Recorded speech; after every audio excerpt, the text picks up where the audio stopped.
Welcome back, Geek fans. It's time for another Shane Watches. What did I watch this week? I watched Being John Malcovich. You know the deal by now, folks. That Jacob, he recommended to me, said, Shane, watch Being John Malcovich or I'll smash your head with a rock. And I said, oh, alright, sure, I'll watch it. It's not that big of a deal, Jake, damn. Right? So I watched it, and now that Jacob is going to tell you a little bit about it. Alright, so in this movie, we got John Cusack. He's a puppeteer, struggling puppeteer. He's who's he married to? Cameron Diaz. He's married to Cameron Diaz. She's got Animal Lover. Yeah, she's got a monkey. She's got a monkey. It's awesome. So then he gets a job interview on the 7th floor of this building. Goes there, it's like crouched down the entire time, and then he discovers a portal into John Malkovich's mind, where he can go in there and he gets to see through John Malkovich's eyes. So this is a very strange movie directed by Spike Jonze. He makes weird movies. What did you think about this? The premise is so bizarre. The whole intro, the first, let's go to the very first scene in the movie. It's him doing a puppet show. And I love this whole aspect of him being a puppet master. Yeah. Like, I didn't know where they were going with that. At first I thought, oh, they're just quirky characters. She has all these animals, which, you know, they started to actually use that as they brought the chimpanzee in, right? And he actually played like a real role in the movie. His being a puppeteer, I'm like, oh, that's just some silly thing they're doing. It's interesting. But then the way they tie it in, oh, he's now going to be the puppeteer for John Malkovich. Yeah. He has that skill as a puppeteer to control other people. Because what happens is over time, John Cusack's character, he learns how to stay in John Malkovich's mind. Yeah. You know, for a while, he can only stay in for 15 minutes. He gets in this relationship with this other woman that works with him. They pay other people to go into John Malkovich's mind. But that starts to break down when he learns that he can control John Malkovich.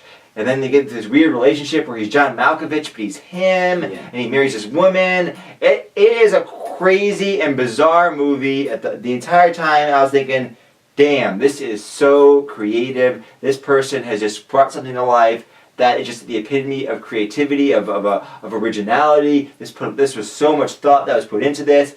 This kind of thing, really, like, if I look at it from a broad perspective, I don't care. I'm not really, I want to watch this movie. I knew about this movie. I knew it won awards. I never cared. I never had any interest in watching it because it didn't suit my taste based on the trailers. Jacob had me watch this for the show, and I'm like, damn, this is a really good movie. Not one I would search out, but it's just really, really good. You like quirky, like off-kilter movies, you'll love this movie. Yeah.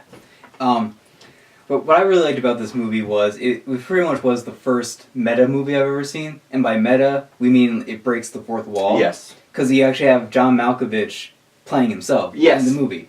And then there's so many great cameos, like Charlie Sheen, Sean Penn. Yep. And there's even like a half-second Brad Pitt cameo. Yep, half-second Brad Pitt cameo. Because it's so great, like, how he takes this character from, like, real life. He's like in the Hollywood sphere, and then like this guy he's a struggling puppeteer, goes inside his mind, then becomes a part of this bigger thing, like in the Hollywood sphere, and just basically takes over John Malkovich's life. Right, and based on John Malkovich's his popularity he already had, his fan base he already had, he becomes a puppeteer in John Malkovich. John Malkovich is no longer an actor. Yeah. He's a puppeteer. Yeah. It's so ridiculous, but it works. And the Spike Jonze, he actually told John Malkovich to act exactly like he acts in real life and like what he would do in this situation. And I thought that worked really well because you believe like that this is how John Malkovich would react to people going inside his mind and controlling him.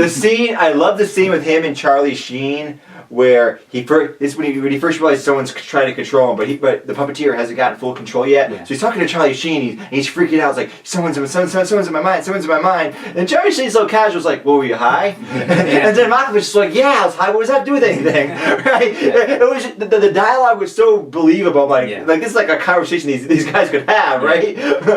And that's another thing I really liked about this movie was the humor. Yeah, because it's funny as hell. It starts off really comedic when John Cusack goes in for his interview, and there's the receptionist that doesn't understand what he's saying. Right. And then he goes into the to the boss's office, and he's like, "Sorry for my speech impediment." He doesn't have a speech impediment. It's right. It's the secretary that can't understand other people's words. and then he's like, "No, I understand you completely fine." He's like, "Thank you for lying." And they just run with it. They just keep running with that. Yeah, and it actually gets pretty dramatic, like near the end, but it doesn't lose that like weird feel that the movie has. And another thing I thought was interesting about some of that weird feel is like that particular guy his boss, right? He says a lot of weird things in the beginning, like I'm 105 years old. Yeah. And he makes a lot of weird comments, and you think it's just Spike Jonze just put in a really ridiculous character that doesn't make any sense.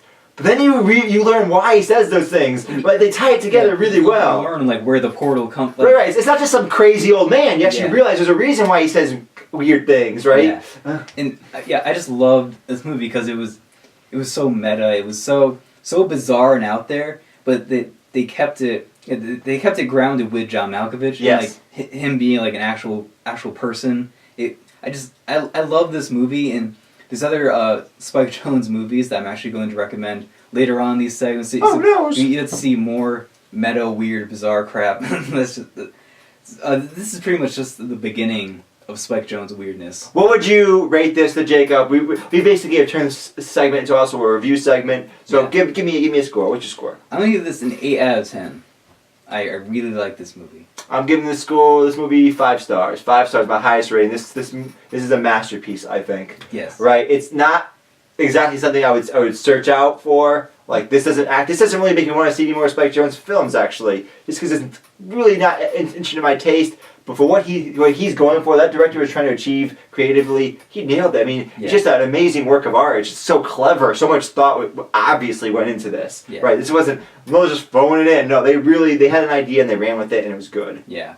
So now, what are you going to recommend for me for next week? Have you ever seen The Wrestler with Mickey Rourke?